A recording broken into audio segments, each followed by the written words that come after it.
Жогорку кеңештин депутаты Шарапаткан Мажитова коомдук жайларда паранжа кийгендерге жана узун сакал койгондорго айып салуу сунушу камтылган мыйзам долбоорун коомдук талкууга чыгарды. Мыйзам долбоору коопсуздук маселесинен улам иштелип чыкканы айтылат. Анда адамдын жүзүн идентификациялоого болбогондой бетин жапкан кийим кийген же узун сакал койгон жарандарга 2000 сом айып же 30 саатка чейин коомдук жумуштарга тартуу каралууда. Эгер бул эреже бузуу кайталанса, ага 4000 сом айыппул же 40 саатка чейин коомдук иштерге тартуу сунушталды. Бул мыйзамдын эң негизги эле максаты бул адам кайсы жерде болсо дагы өздүгүн көрсөтүш керек.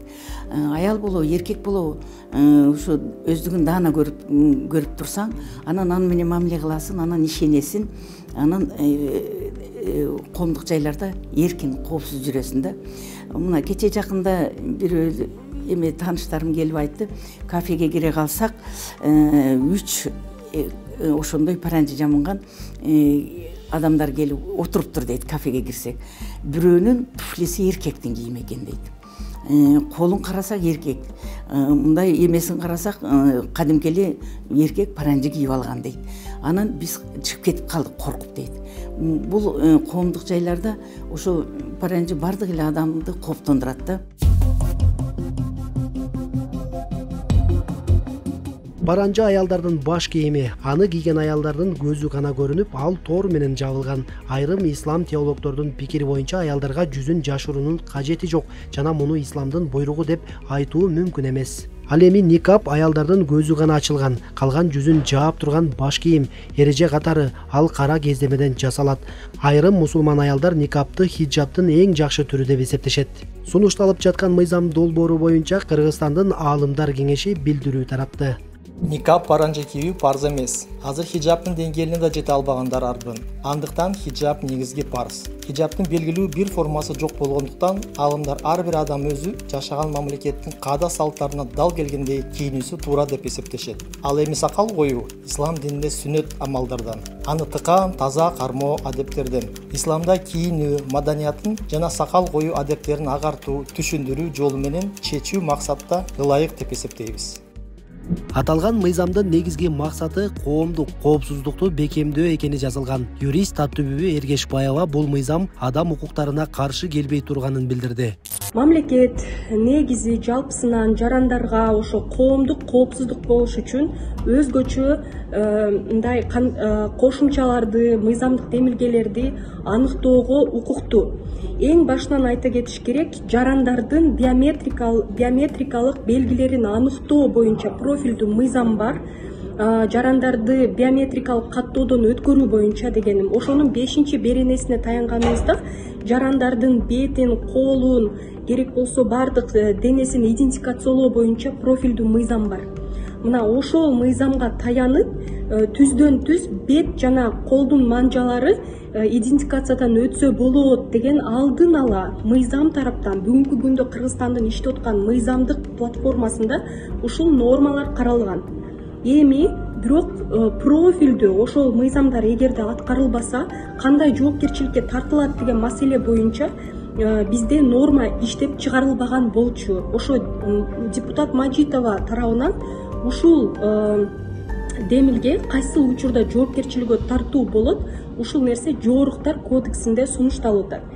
Ошондуктан айта кетиш керек, бул мамлекет бетти идентификациялоого укуктуу жана паранжа, никап жана башка кийимдери кааласа үйдө кийсин, бирок коомчулукка чыкканда бетти ачып турууга мамлекет талап кылуусу бул мыйзамдуу процесс жана эл аралык стандарттарга, конституцияга, башка Кыргызстандагы иштеген мыйзамдарга түздөн түз кандайдыр бир шайкеш келбеген учурлары жок. Бул демилге мыйзам чегинде сунушталып жатат. Мажитова бул маселени алгач апрель айынын этегинде да көтөргөн. Андан кийин Жогорку кеңештин 7-сентябрындагы жыйынында кыз келиндердин паранжа кийгенин сындаган. Эл өкүлү Өзбекстандын парламенти паранжа кийүүгө тыюу салганын мисал келтирип, Кыргызстанда да ушул өңдүү чараларды көрүү зарылдыгына токтолгон. Өзүн гана көрсөтүп паранжа жамангандар өтө көбөйүп кетип атат. Мен аларды жолук салынбасын дебейм, жолук салынсын. Бирок ошондой бетин чүмкөгөн, өзүнүн идентификациясын, өзүнүн адамдык эмесин чүмкөп алган бул өтө кооптуу коопсуздукка дагы таасирин тийгизет. Ошон үчүн ушул боюнча дагы мен мурда дагы айткан элем, дин башкармалыгына катуу тапшырма берип ушуга мамлекеттик чара көрбөсөк болбой калды. Кыргызстандын баш мыйзамына ылайык ар бир жаран кандай кийинип жүрүүнү өзү чечет. Бирок адам укуктары берилгенден кийин милдетти дагы эске алуу керек экенин Акыйкатчы институтунун мурдагы башчысы Токон Мамытов билдирди. Ал мамлекеттин коопсуздугу биринчи орунда болуш керектигин айтат. Сенин жүрүш-турушуң башкалардын жүрүш-турушуна, жашоосуна тоскоол болбош керек. Өзгөчө коопсуздук маселелерин. Анан азыркы боорекки дүйнө жүзүндө жүрүп аткан процесстерде, жанагы жакынкы чыгышта Россия Украина окуясы жана башка жерде болгон окуяларды эске алсак, ошол эле Афганистанды, албетте коопсуздук маселеси турат. Коопсуздук маселеси болгондо ал баягы укук коргоо органдары, тартип сакчылары, ошол эле милиция органдары милдеттүү да. Аларга биз аларды жалдап, налог төлөп, силер ушул биздин коопсуздук камсыздыгы дейт. Ал ким баратат, кандай эмне катып баратат, бомба алып баратабы же дан алып баратабы, аны Кудайым өзү билет. Мына ошондой айрым учурларда аларды токтотуп документ сураш керек. Документин сураганда эң биринчиси паспортуң сакалсыз сүрөтүң. Бул жерде сакал мурут менен жүрөсүң. Экинчиси жанагындай кийим кече менен жүрөсүң. Анан сенин жанагы кимсиң, үй жайың барбы, адресиң барбы дегендей маселелер жаралат да. Мына ушул жерлерде кылдаттуу болуш керек. Ал эми дин таануучу Элмурат Кочкорулу өлкөдө кийинүү маданиятын эмес, диний аң сезимге байланыштуу агартуу иштерин көбүрөөк жүргүзүү зарыл деген пикирде.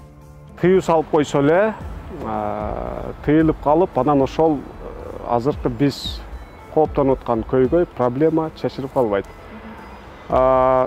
Диний аң сезим өсүшү керек.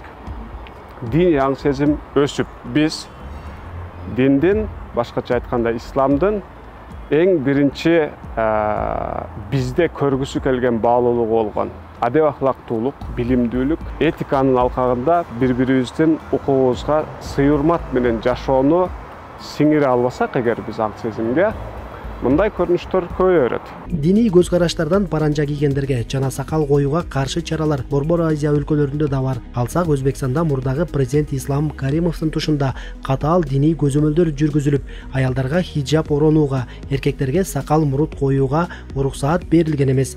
Мечиттерге чогулуп намаз окуу да сейрек кездешкен. Шавкат Мирзиёев бийликке келгенден тарта диний ырым-жырымдарга болгон чектөөлөр алынган. Бирок ушул жылдын сентябрь айында Өзбек парламенти коомдук жайларда бети башын чүмкөп жүргөндөрдү административдик жазага тартуу каралган мыйзам долбоорун жактырган.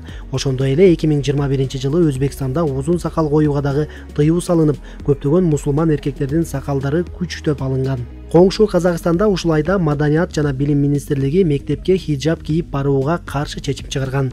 Ал эми Тажикстанда эркектерге узун сакал коюуга тыюу салынган. Коңшу өлкөнүн бийлиги сакал мурут койгон эркектер 2009-жылы тыюу салынган салафизм агымына азгырылгандар болушу мүмкүн деп шек санайт.